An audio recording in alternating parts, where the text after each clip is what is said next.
Welcome to Go For Side Effects. I'm your host, y'all, and my co-host, John. John, what's up, man?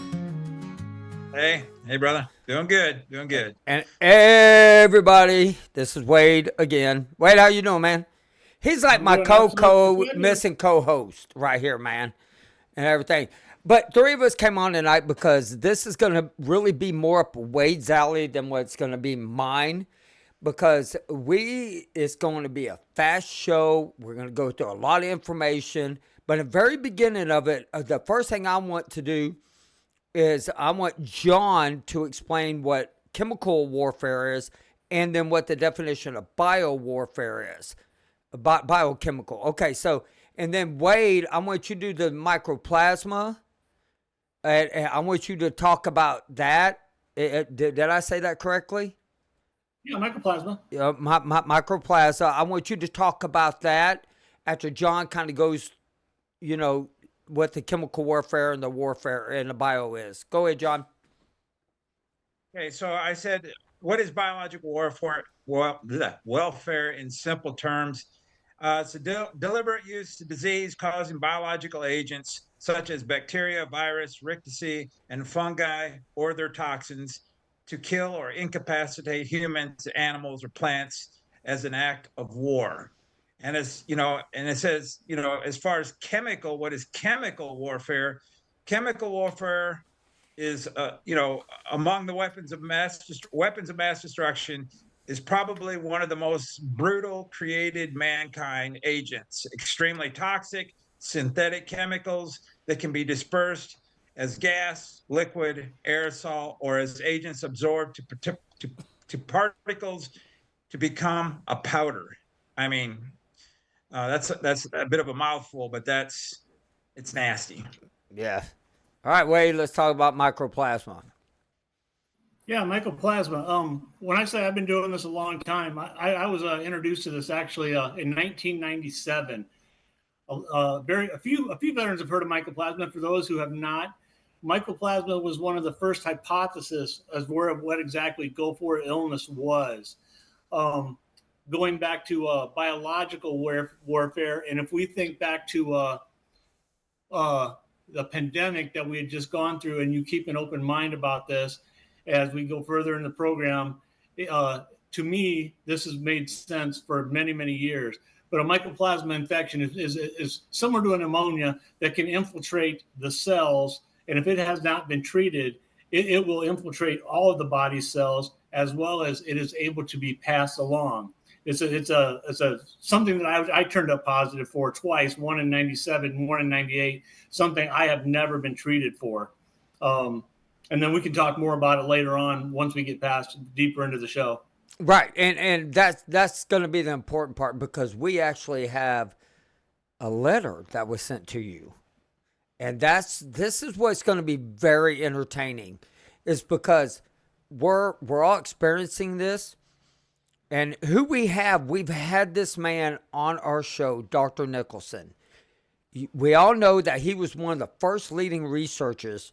His stepdaughter was really sick when she came back from Desert Storm. So he started looking into it. And this is why it's important, because I believe that what he says, this was released in 2008. Correct, John? 2008? Correct. Okay. And so, I believe so, yes. Most of us have not seen this, but it will be in the link below. Okay. And we're going to go ahead and we're going to start this off, and we're going to get right into this, guys. All right, here we go. And why do we put them in that category? Well, we put them in that category because several nations, including the U.S. and other nations, have developed these as chronic biological warfare agents. So I'm not putting these on the list because we think they're agents that are developed for WMD. We know they are. In other words, they were researched, developed, and in some case stockpiled as biologic agents. So if we look down the list, brucella, brucellosis, tularemia, acute fever, mycoplasma, it's actually on the list, along with some other things, as one of the incapacitating agents developed as a biologic warfare agent. Now, right there, this is what this is mostly going to be about.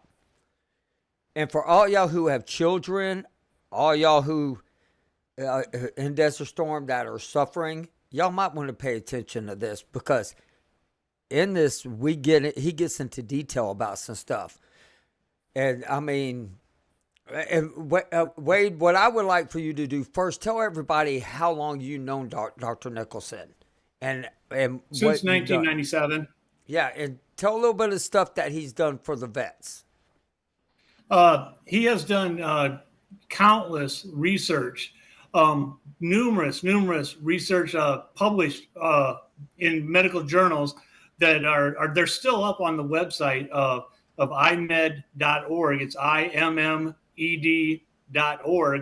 Can still be found today. He is a very approachable researcher when it comes to this as well. So yeah, he is has won several awards from numerous military organizations, to include the Special Forces and the SEAL organization. Well, it's also talked about that he was pretty much ousted out from correct. talking in front of Congress ever again, because he has testified several times before Congress on Gulf War illness. Right. And so here we go. We're going to get back into this, Wade. Question. These are a lot different. So if we just look at mycoplasmal infections, just small, very tiny pleomorphic bacteria that doesn't really have a cell wall, and it gets inside our cells and causes havoc with our metabolism and other aspects of the cell. If we just look at a number of diseases, we find this all over the place. For example, in chronic fatigue syndrome, 50 to 60% of patients have this infection. It's probably much higher than that, but the tests are not easy for this type of microorganism.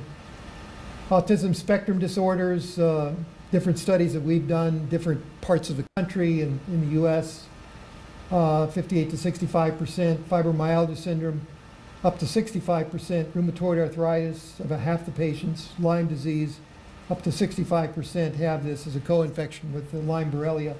And then we come down to other diseases like ALS, for example, up to 90% of patients have this infection. Now, why is that important for Desert Storm vets? Anybody? Right there, well, ALS. You go right down to all the presumptives, and that lists every single one that's a presumptive for Gulf War. But let's talk a little bit about that, just a little bit, because in my wife's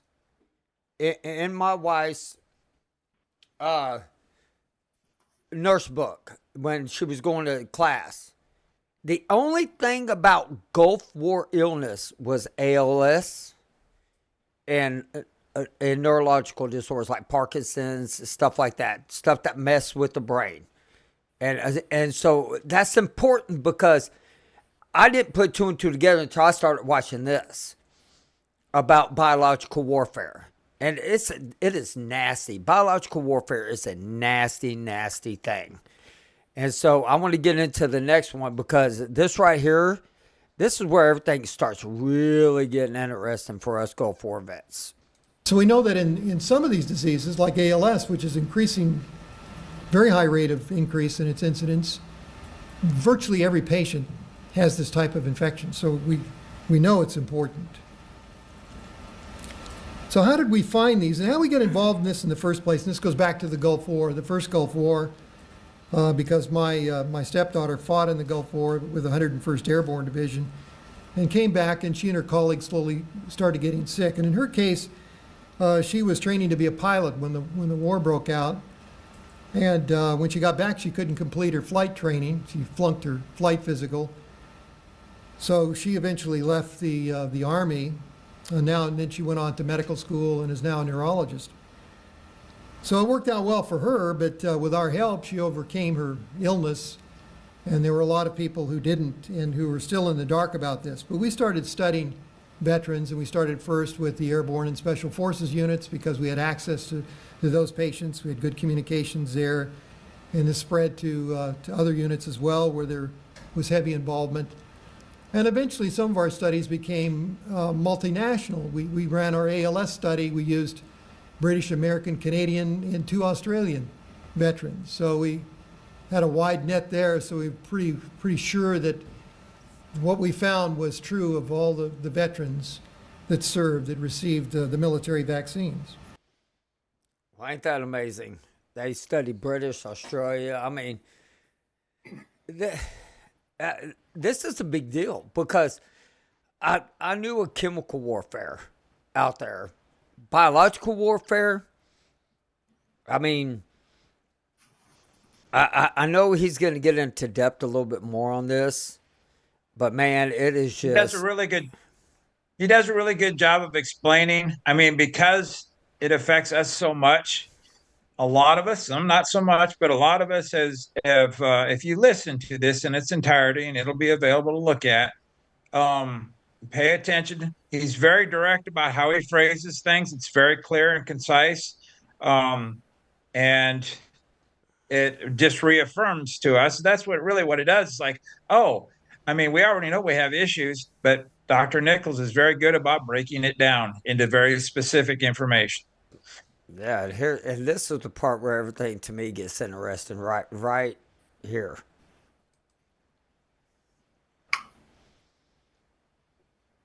Was linked to an increase in Lou Gehrig's disease, or amyotrophic lateral sclerosis. Now, there were a number of toxic exposures that happened during the first Gulf War and even the second Gulf War. And in fact, we don't find infections in all the veterans who were sick. We find it about half. So there were other things there. There were chemicals, some radiologic exposures, environmental exposures, and of course biologic exposures. We concentrated mainly on the biologic exposures because we started studying the family members. And if you have an illness that passes to a family member, it can't be radiological or chemical, for example. It has to be biological. And this goes back to the old versus new thinking about chronic illnesses. I mentioned that we're not dealing with just one event here, such as infection A going to disease A, poliovirus causing polio. We're talking about a variety of these different infections, chronic infections, together with different immune competency states of the patients, different genetic backgrounds, different toxic environments, different... And that's where I want to talk to you, Wade, on this point. So when he's talking about, passing it on to family members, all three of us can say our daughters got something from this. And if y'all don't believe, y'all go into the Gulf War Babies website and y'all watch their posts, listen to their posts. And I will guarantee each and every one of y'all be shocked to go, oh, wait, my kid has that. No, my kid has that. My kid has that. It's just crazy. What do y'all think about that? No, I absolutely agree. Spot on. Yeah. And like I've been saying, and like we've discussed, there is no way in God's hell that everybody could have been exposed to the same thing to have the same signs and symptoms. Right. So, and it has never made sense. I've been pounding the drums for the last few years on this. And just so everybody understands, a lot of this, it's just my own opinion that we're putting out there. This is just us, the podcast doing this. And we're not, this has nothing to do with Nicholson or anybody else. This is just a topic that, I've wanted to talk about. And this is an important topic because he talks about us being over there. And Dr. Nicholson, which I'm hoping he's going to come back on the show and he'll talk to us a little bit more in depth about this. But this is amazing research that he has done. And everybody should go back and be looking at this. And so let's get on to the next part because this one starts getting into all the babies and everything else right here. So and we have to call it a syndrome. They're really diseases, but we call them syndromes. So in the case of the Gulf War, these were delayed casualties. Hardly anyone was sick actually during the conflict. Mostly they came down with illness within 6 months to a year and a half after they returned from deployment. So these fall in the category, these slow-acting chronic agents in the broad category of non-lethal biologic warfare agents. And why do we put them in that category? Well, we put them in that category because several nations, including the U.S. and other nations, have developed these as chronic biological warfare agents. So I'm not... Now, you hear that? Other nations have also considered these to be chronic illness. You know. Oh yeah, we're not alone. No, we're not. It's all over the world. And that's why we're reaching out to everybody. It's like, man, come on. I mean, chemicals were used. Biologicals were used. All warfare was used on us. And I've been saying it over and over and over. We brought it back. I mean, think about it. 1 out of 30,000 would have autism. Now it's 1 out of 16. When we were after the Gulf War, it seemed like everybody started getting sick, and we're just getting sick even more and more and more. And we know why. You know, Dr. Nicholson very, very clearly puts 2 and 2 together, and it's very clear and concise information. There's no in between here. So I agree with you on that, John, 100%. I totally agree with you on that. So let's, you know, it's kind of frustrating, but let's get to the next one. Asthma. It's actually on the list, along with some other things, as one of the incapacitating agents developed as a biologic warfare agent. Now, the Iraqis admitted that they'd been developing germ warfare agents, but they really didn't find any of these agents after the war, so they said. Actually, that's not true. They did find them. And the reason we heard contrary information about that is because some of these agents were fully deployed on the front lines. And they didn't want to talk about it so much because it really had to do more with the origin of these agents rather than their use. Where did they come from originally? And in fact, many of them came from the United States arsenals supplied to the Iraqis during the Iran-Iraq War. Oh, did we just hear that? And we just talked about that, a week ago? yeah, That we supplied this. And I mean, here the articles are right here. So if anybody needs proof, go look at it. Go, check it out. And so this is where, to me, where it becomes important for everybody to understand what we were involved with wasn't, I mean, he said it earlier, it wasn't just biological, it was chemical, it was environmental. I mean, so we were exposed to so much stuff that's why they're never going to be able to find a cure. And so I want to keep going on with this a little bit longer, and then we're going to hit the next one. To use against the Iranians. And guess what? They got used against our forces during the war.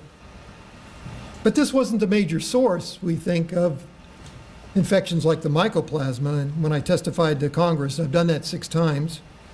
Not that they really had any impact, but at least we were there and put it on the record. The number one source we felt for these illnesses were the microbes that they received as contaminants in the vaccines.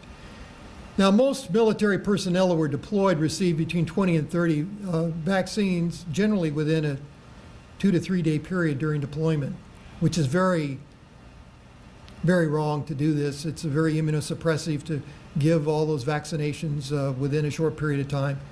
It just immunosuppresses the patient, or in this case, the subject, and makes them very susceptible to either superinfection or even if there's a contaminant infection by the...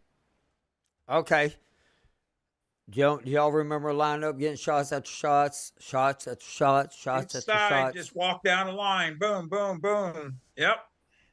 And man, that blows my mind, man. It just blows my mind. I don't understand.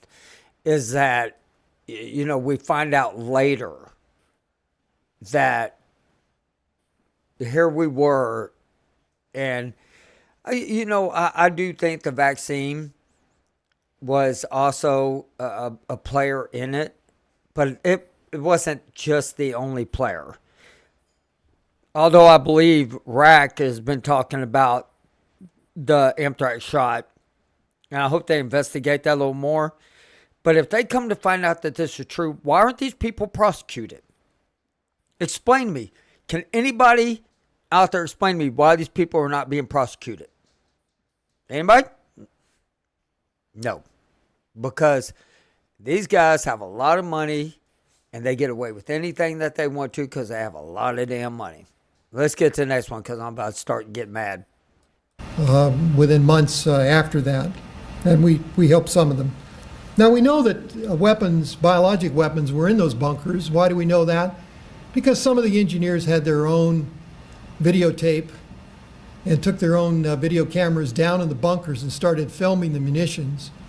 So this is one of the reasons why you haven't heard a lot about this story, is that it's got a very bad origin. Now, the multiple vaccines were a real problem during the Gulf War, and this is why people weren't even near the conflict, what were deployed to what was called the Kuwaiti Theater of Operations, came down with illness. So we had sailors on ships that were in the Gulf that were nowhere near the conflict. We had other forces that were never sent ashore. We had Marines on ships in a feint to confuse the Iraqis that they were going to be deployed in a landing operation. A lot of these people came down sick as well, and we have to trace it back to the multiple vaccines. Now, there are 4 different epidemiological studies published in the literature which trace Gulf War illnesses back to the vaccines. And I've just mentioned 2 of these. One, a British study published in Lancet, that the multiple vaccines were associated with Gulf War illnesses in British veterans. And another study, which I thought was very interesting, published by the Kansas State Department of Epidemiology by Leah Steele. And they studied Kansas veterans of the Gulf War and all the different services, and found that 34% of the deployed forces who received multiple vaccines came down with illness after the war, these non-specific illnesses we call Gulf War illnesses. Now, those that were vaccinated and weren't deployed because the war ended so quickly, 12% of those end up with illness as well, compared to 4% of the non-deployed, non-vaccinated forces that had non-specific signs and symptoms. So there you can see a clear relationship between vaccination, whether you were deployed or not, and illness. What do you think about that? I think people, if you're listening to this, or if you listen to what Dr. Nicholson's saying, clearly he stated it very black and or verbally and through graphs. Vaccines.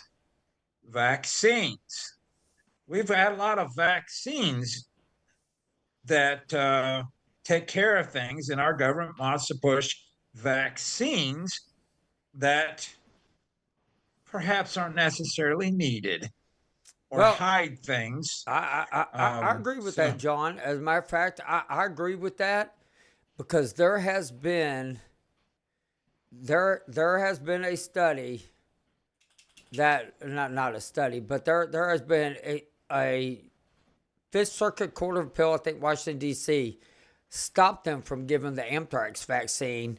And I did that in one of my earlier clips, due to the fact that so many people were coming down sick.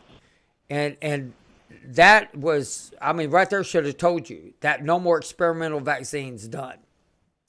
And when Wade mentioned earlier about a certain pandemic, to me, I think this also falls under it. I mean, the more vaccines people get over and over that are experimental, mixed with the other vaccines that they're giving us, you're going to create havoc on some bodies.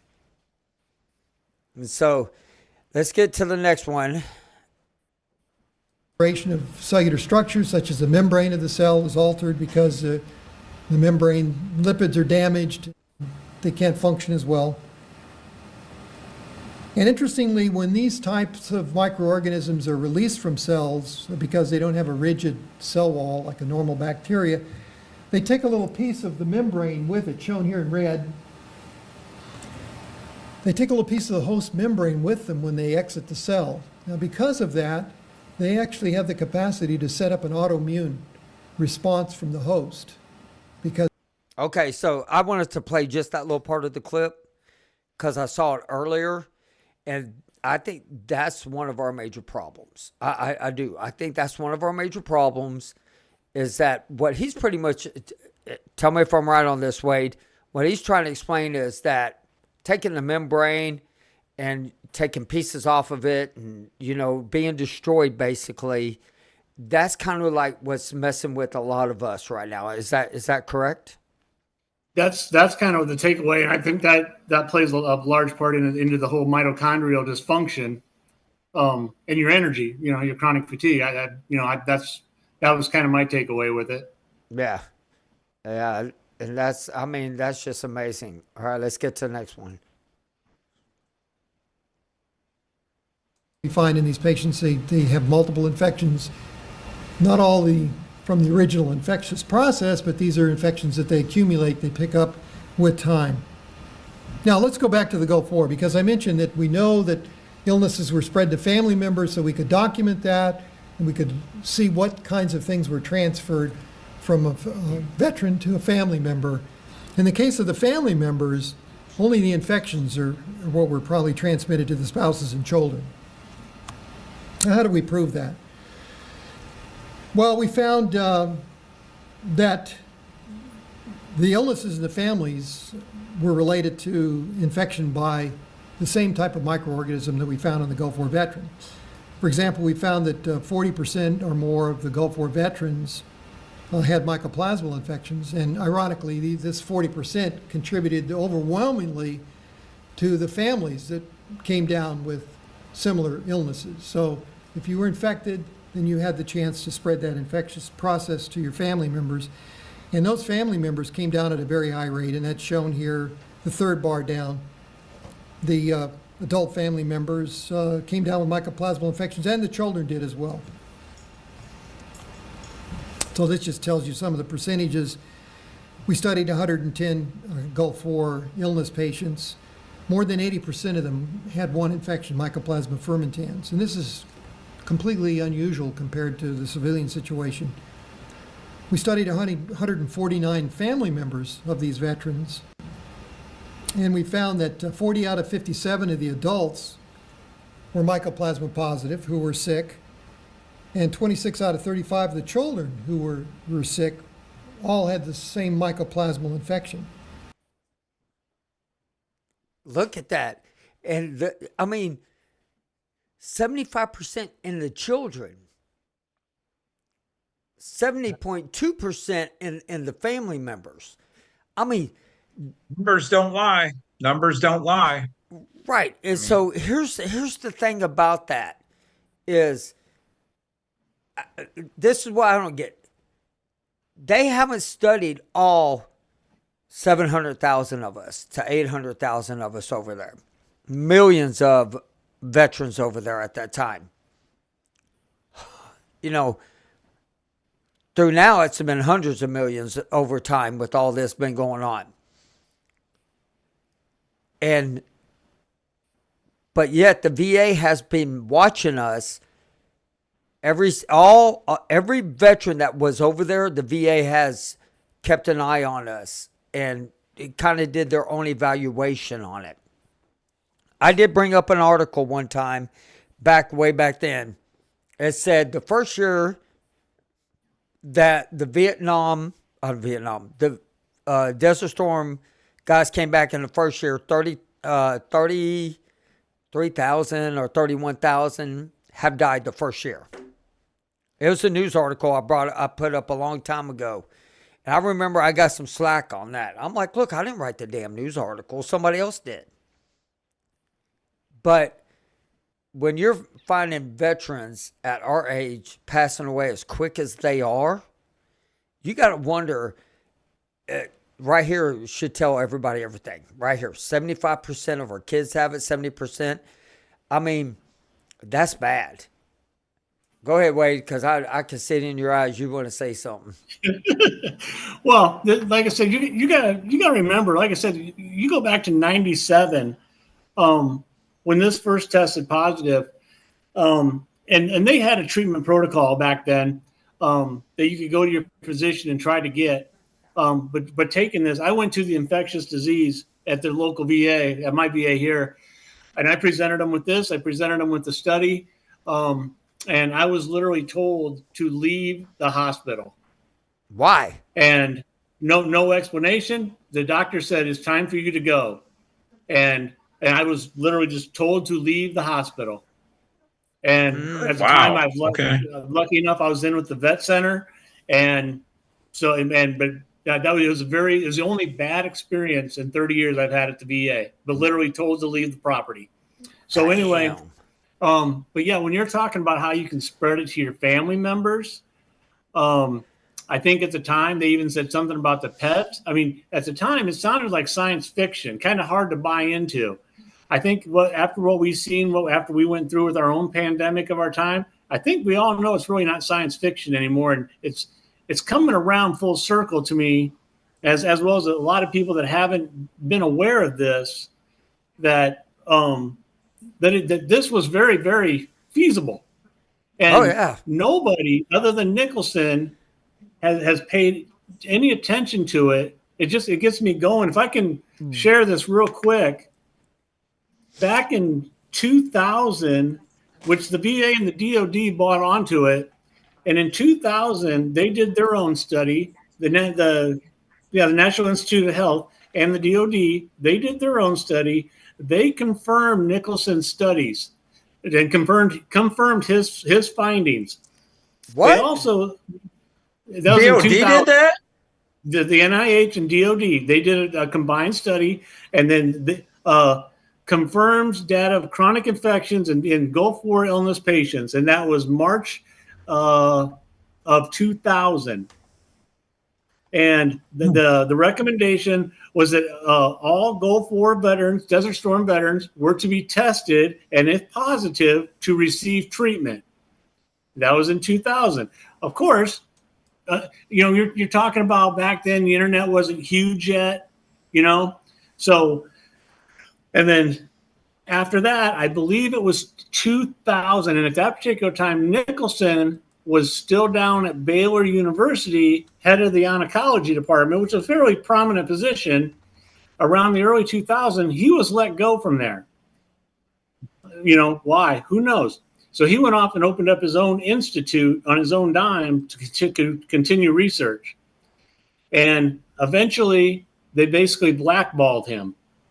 Now, I'm not a conspiracy theorist. It's true. But there was something going on. Now, it's always been my thought. I obviously tested positive for it. I have proof positive. My daughter has signs and symptoms of something.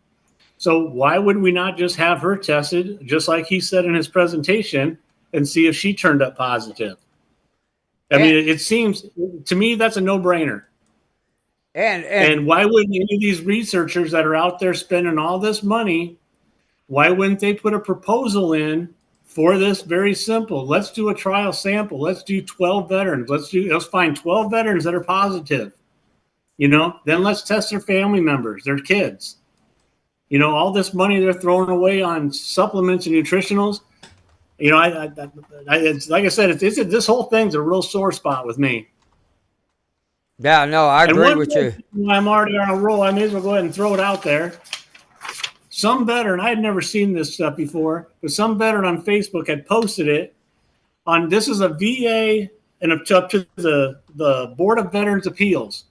And it says, with resolving reasonable doubt in the veteran's favor, the board concludes that the veteran has chronic fatigue related to exposure to mycoplasma during his service in the Persian Gulf during the Gulf War.